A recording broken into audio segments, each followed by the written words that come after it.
Tristeza de verano. Pocas cosas llegan cuando se toma la decisión de huir. Huir del recelo o de la voz de una mujer llamada Lana. Aterra ver más allá de tus ojos, a través de una cámara azul, o en el vientre de la masa madre, a punto de tocar el horno. Aterra dejarse llevar en el aire mientras conduces por la carretera con destino a Puerto Malabrigo. Aterra separarse de la especie, enrumbar el camino hacia un país lejano sin prisa ni apego, sin un recuerdo de por medio. Sobre todo, aterra ser un humano lascivo en el auto con alguien más y despertar en el erial 2 noches después. Bien. Bien. El siguiente se titula Cetro. A tantos nombres le rezan los mortales que su yo real se esfumó. Es un dios que decae en la espuma natal, dormito en su regazo, lo deseo. Me toco, me desnudo frente a él, sacudo su envoltura y veo su corpórea soledad, entre la enredadera de monstruos crujientes que habitan en el espejo. Su piel es dura como el cetro de su altar. Su ser es un laberinto de descontrol que mi lengua clama saborear en su forma líquida. Excelente. Y el tercero que voy a leer es uno de mis favoritos, que se titula Azulejo. ¿Dónde está? No está. Lo voy a buscar, ya verás. Azulejo. Vas en contra del tiempo con tu disfraz de vecilla azul, sin presión, sin paralela. Has huido a un país cerca de Nápoles, donde mi nombre y apellido también es azul, como tu mirada, como la cadena que tiembla sobre mi pecho. Azul, azul mi vida, azules tus plumas, azules las píldoras. Me pregunto si los azulejos sueñan con enamorarse, si puedo alcanzarte o vuelas demasiado alto. En otra vida, los azulejos bailarán esta noche, compartiendo suspiros de licor, rozando sus narices por primera vez. Quizá me equivoqué y soy una vecilla de paso, una parte de este imaginario colectivo, un enigma que lejos de esta vida solo espera reencarnar en ti. Excelente. Muy bien. ¿Qué tal? Volvimos aquí a Isopofonia. Como siempre, les traemos lo mejor de la poesía, de la cultura, del arte en Trujillo. Y esta vez, no es para menos, tenemos a Valeria Luján, la flamante ganadora del único, ¿no? ¿Cómo es? Del primero, no, la cagué. Ya es la... Vamos desde ahí. Ganadora de... Tenemos a Valeria Luján, ¿no? La ganadora del 2024 de la 4ª edición de poetas del Festival de Poetas Inéditas de la Alianza Francesa, ¿no? Con este poemario, No será todo humo. Está por acá. Si no lo han conseguido, ya saben, ¿no? Porque hay poquitos, hay solamente escogidos para algunos. ¿Qué tal, Valeria? ¿Cómo estás? Bienvenida acá a Isopofonia. Muchas gracias por la invitación, Gonzalo. Estoy muy feliz de estar aquí. La verdad es un espacio muy gratificante y bueno, vamos a ver qué nos trae No será todo humo. Claro. Tenemos también a Patricia. Finalmente volvió Patricia. Ocupando para que no se vea tan vacío porque Garum, no sé, nos queda mal. Está con el mecánico ahora. Con Juan Mecánico está. Con Juan. Alerta, Marce. No, Yara. ¿Cómo así Valeria Luján pasa de la pintura a la poesía? ¿O son dos disciplinas que pueden estar entrelazadas, como lo ha demostrado el maestro Plasenqui, por ejemplo, o en su momento, no sé, Ernesto Sábato, ¿no? Aunque en su caso es al revés. Pero, ¿qué llegó primero? ¿Cómo te expresas mejor? Y sobre todo, ¿cuál es el medio en el que te sientes mucho más tranquila a la hora de expresar tu arte? Para mí, arte es arte. la literatura, la música, el arte plástico. Yo me dedico mucho más de lleno a la pintura. Bueno, en realidad he tenido mis etapas donde he pasado más tiempo con la pintura, más tiempo con los óleos, más tiempo con los pinceles, más tiempo estudiando arte de por sí y luego también estudiando un poco lo que es la literatura en sí o cómo es que se produce la misma. Porque el escribir, tanto como el pintar, requiere una técnica. Está bien esa sensación de que nos da la inspiración, quizás, ¿no? A unas personas, a todos en algún momento nos ha pasado. Ese es el enlace, empezar por ese paso. Pero a veces, al menos ese es mi caso, donde yo dije no, tengo que dedicar este tiempo más a pintar porque de por sí lo necesito. Para mí el arte es como satisfacer una necesidad, al menos personal. Y bueno, resultado de eso, también tengo que ponerle dedicación, también conlleva esfuerzo. Entonces no se trata solamente de dejar el arte en el modo de la inspiración, en el modo de la emoción, así como cualquier persona, cualquier producto tiene que madurar. Entonces, cuando estábamos hablando en el detrás de cámaras sobre, por ejemplo, algunos textos que yo he publicado, ¿no? En su momento, en revistas virtuales, ¿no? Tengo que admitir que ese fue un error, porque no todo lo que se escribe se debe publicar, porque todo debe tener un paso y todo debe tener su tiempo para poder editarlo. Entonces es un trabajo al menos que, bueno, a mí me he dedicado 3 años para construir el poemario, que es el que está aquí estamos presentando. Entonces, obviamente, como cualquier persona, tenemos que especializarnos en cierta cosa y quitarle el tiempo a otra para poder ser mejores o para tener un mejor resultado. En mi caso, me aparté un poco de la pintura, de lo que yo ya estaba muy metida en años pasados, también porque, bueno, mi carrera no era tan exigente en ese tiempo. Me dediqué a la pintura en vacaciones, así, ¿no? Para tener un poco de relajo, para satisfacer esa necesidad. Y ya luego, como la pintura me demandaba demasiado tiempo, porque a veces solía pintar casi 8 horas al día seguidas, y es muy gratificante, ¿no? A veces no se le pasa el tiempo. Entonces me demandaba mucho tiempo, opté por irme para el otro bando, se podría decir, ¿no? Que la escritura es más fluida y bueno, tiene un tiempo de corrección también que es posterior, no requiere una urgencia necesaria, ¿no? Por ejemplo, en el caso de la pintura es, ay no, se me va a secar el óleo o algo así, ¿no? Por los mismos materiales. En cambio con la escritura no. Puedes dejarla reposar y reposar y reposar, la puedes retomar y la puedes mejorar y mejorando y mejorando y mejorando. ¿Eres de las poetas que dejan macerar su obra en ese aspecto?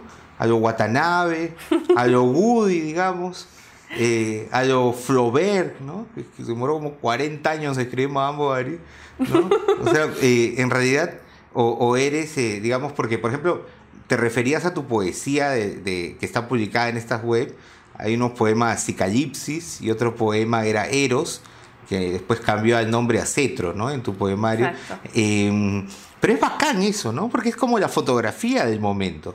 A veces uno también se avergüenza de ciertas cosas que se pueden haber publicado o no, pero también a veces uno tiene que decir, bueno, esa era la Valeria de la pandemia, ¿no? Y ahora, digamos, es lo que ha cambiado, ¿no?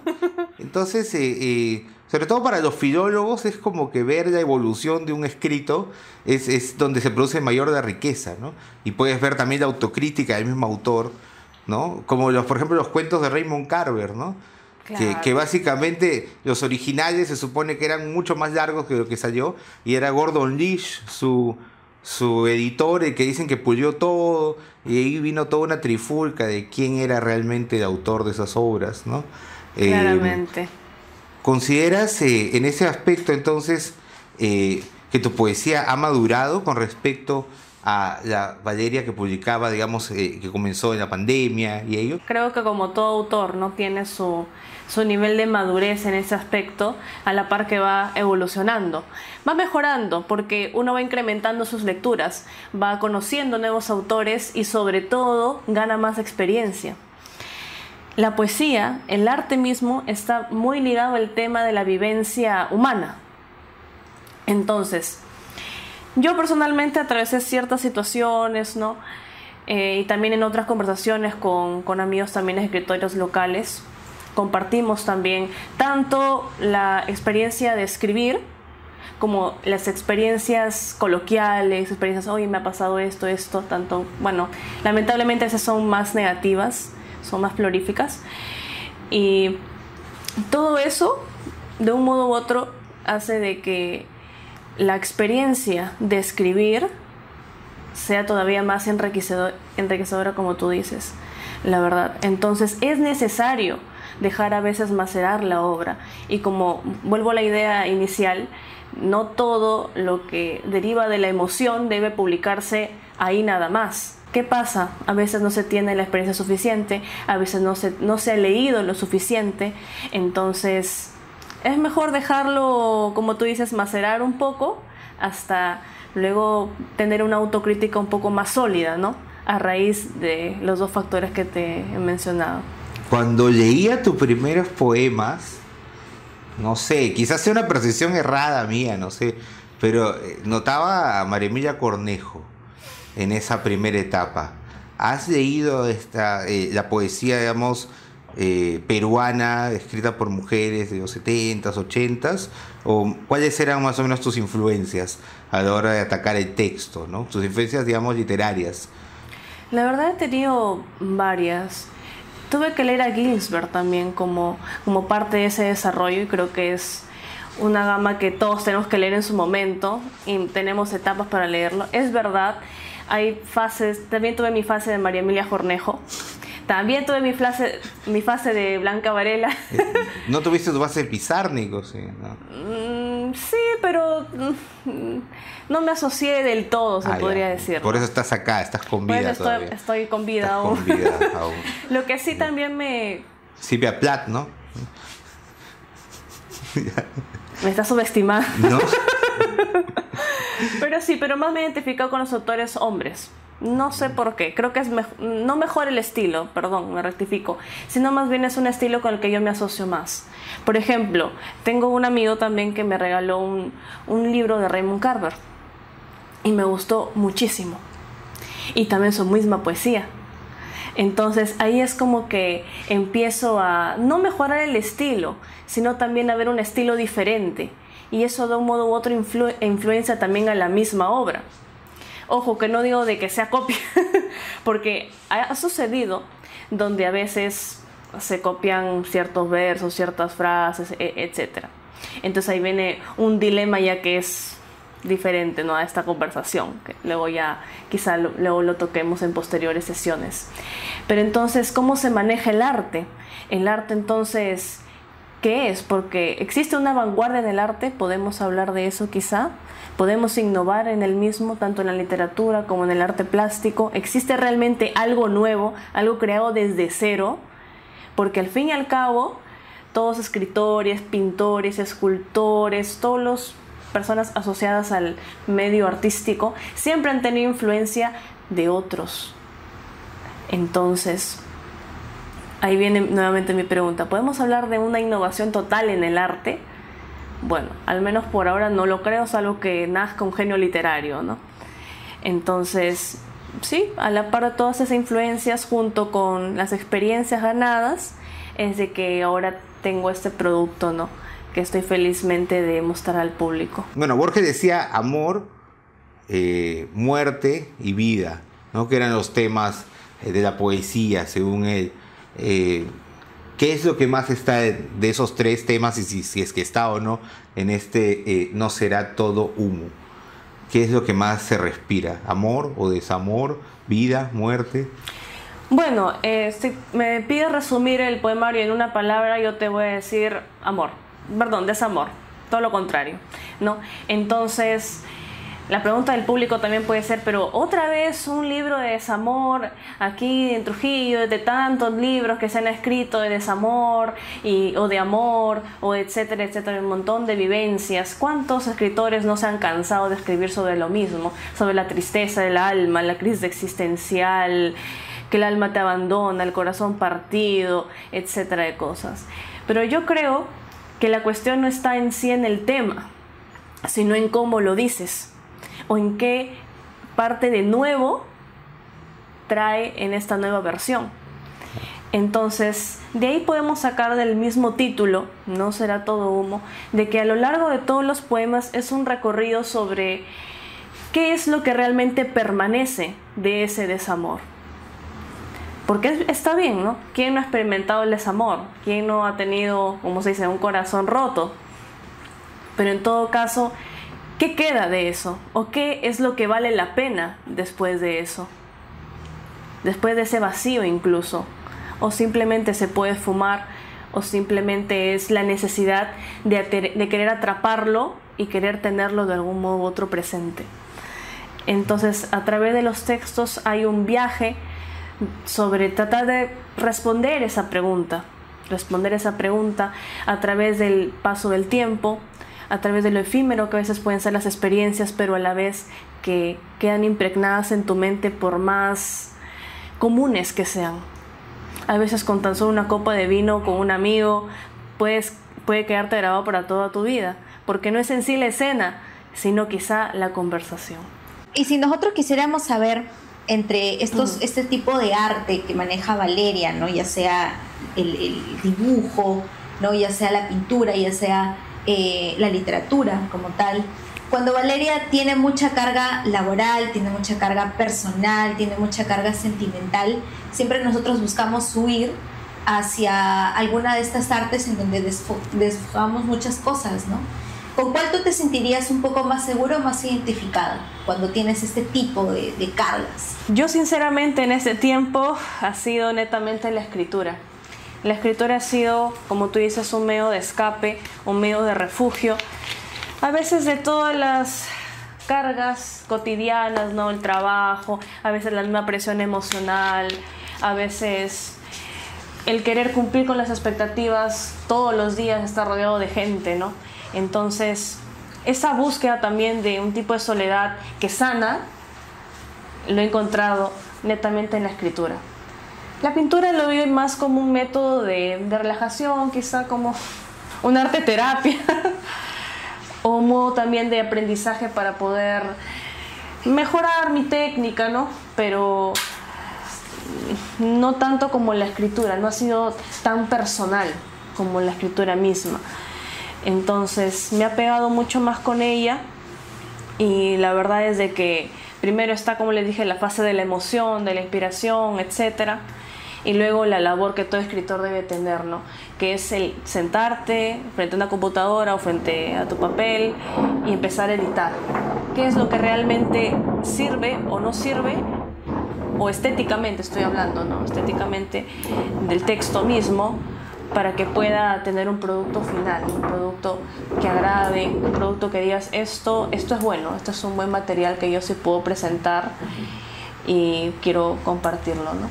¿Y cómo ha sido manejar? Porque justo le preguntábamos a Valeria cuánto duraba este concurso, ¿no? Si duraba un mes, duraba semanas, ¿no? Ella nos comentaba que empezó desde junio y duró hasta noviembre, ¿no? Entonces, ¿cómo ha sido para ti, para una autora trujillana, ¿no? Mantener ese equilibrio entre tu vida personal, tu vida laboral, estar con toda esta gestión de la creación misma, ¿no? De la presentación como tal?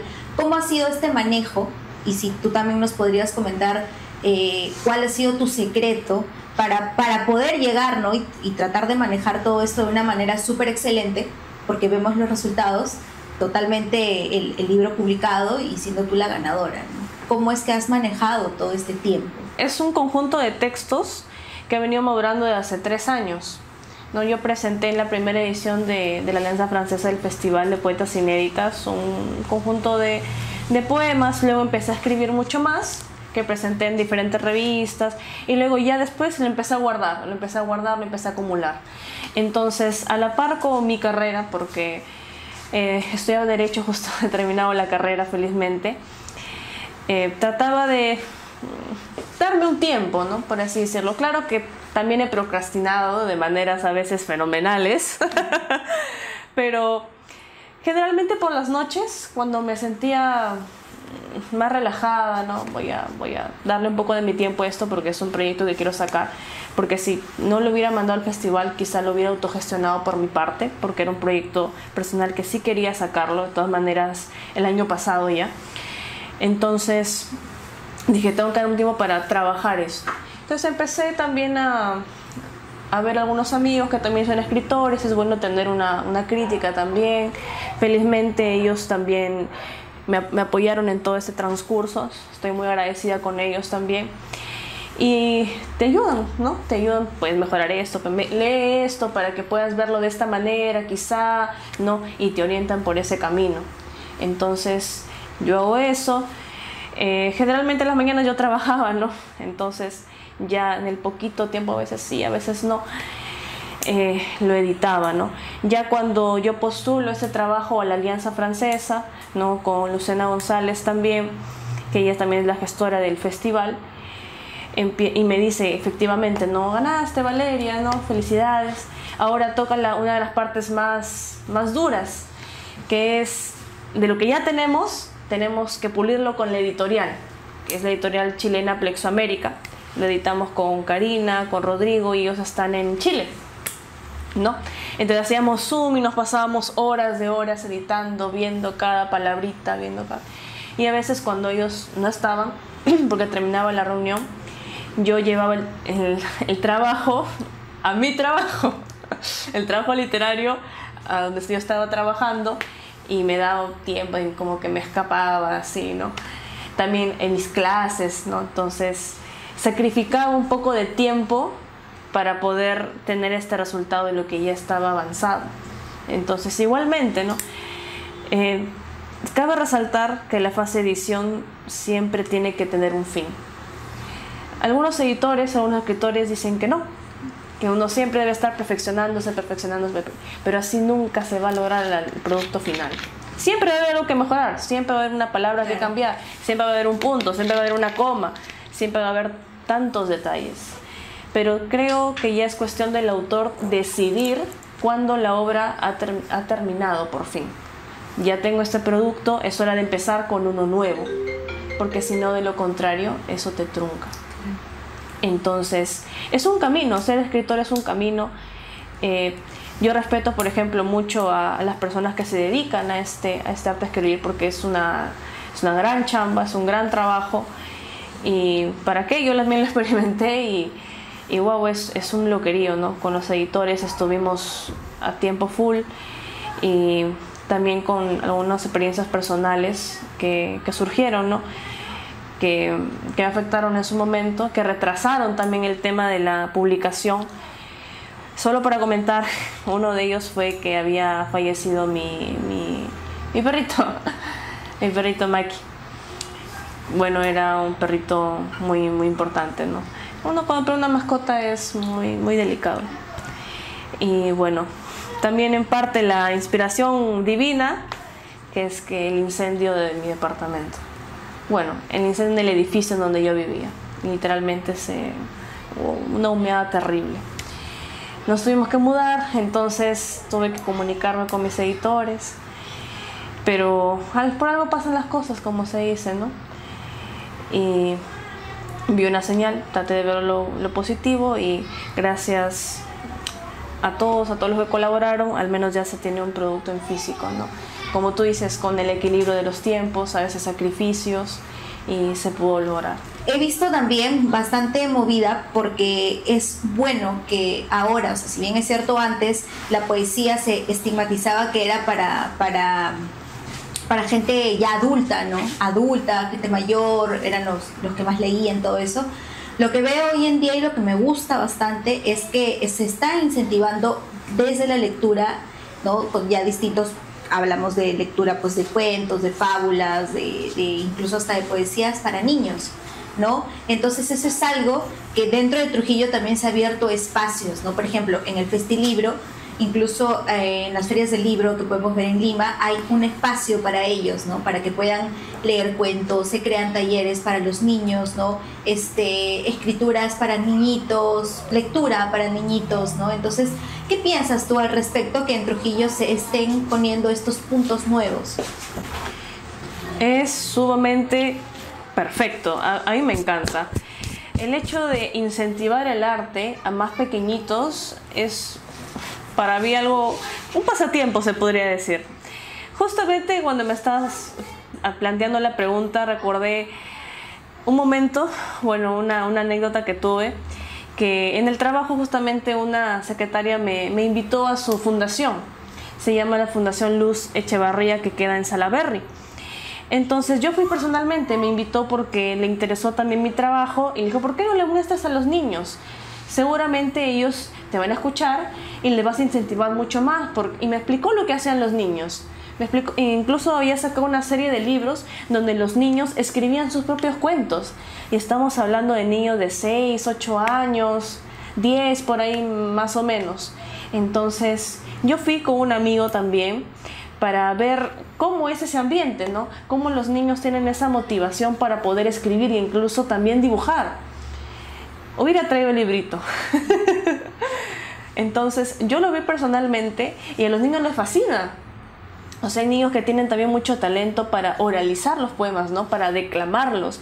Entonces, ahí puedes advertir una emoción que ya es propia de ellos. O sea, que nadie les tiene que enseñar nada, sino que ellos simplemente, bueno, dicen, el poema yo lo racionalizo o yo lo leo de esta manera. Y empiezan, ¿no? O este texto para mí en un dibujo significa lo siguiente. Y te hacen dibujos interesantes, la verdad que sí, para ser niños de 6, 8 años tienen bastante talento, bastante potencial. Entonces son niños también de que como están en Salaberry a veces no tienen los recursos como para decir voy a un taller de verano pagadísimo, ¿no? Entonces para eso existe, por ejemplo, la Casa Luz Echevarría, que es totalmente gratuito, y bueno, ahorita con sus talleres de verano, donde los niños tienen esa oportunidad. Entonces es una puerta abierta mucho más. Entonces no solamente le enseñan a los niños el arte, sino también a cuidar su medio ambiente, ¿no?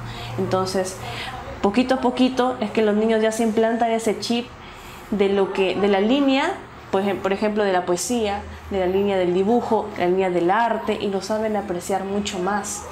Entonces cuando yo fue una experiencia maravillosa, porque es también enseñar y que los niños también me enseñen, ¿sabes?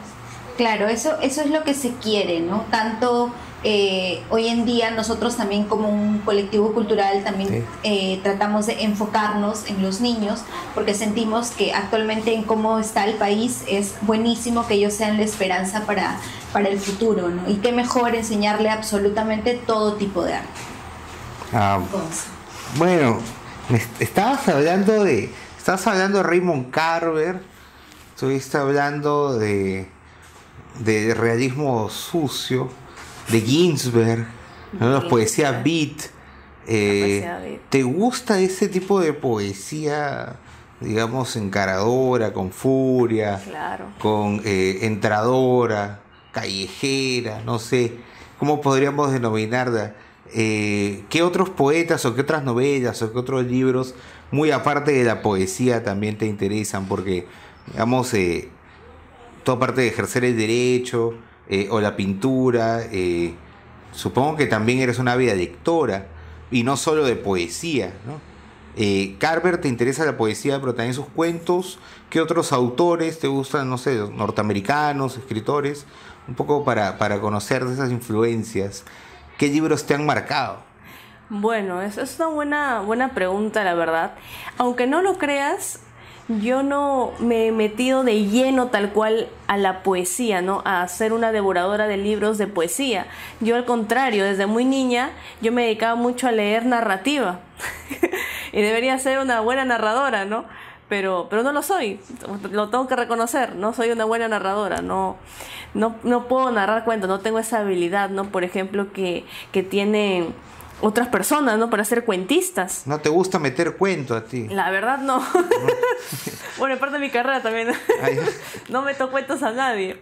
Bueno. Y la verdad es que reconozco mis debilidades y también conozco mis virtudes, ¿no? Entonces, he tratado de hacer cuentos, pero me sale muy cursis, no sé por qué. Entonces, sí he sido una ávida lectora de cuentos, más que nada. Y bueno, cuando era chibola leí mucho los cuentitos de Edgar Allan Poe. Entonces me fueron ahí implantando ese chip de una narrativa un poco más oscura. Y luego un libro que me marcó bastante fue el de Niebla, que es uno de mis libros favoritos, de Unamuno. ¿Por qué? Porque ya pasa del tema convencional del narrador omnisciente, ¿no? Tenemos acá tu personaje principal, la típica narrativa. Entonces, ¿qué tal La Generación Perdida? Nos trae en este caso, o Unamuno nos trae en este libro, romper la cuarta pared. Y te da un debate, una crisis existencial sobre, entonces, ¿quién fue primero? ¿El autor o el personaje? ¿O el personaje al autor? ¿O quién hace a quién?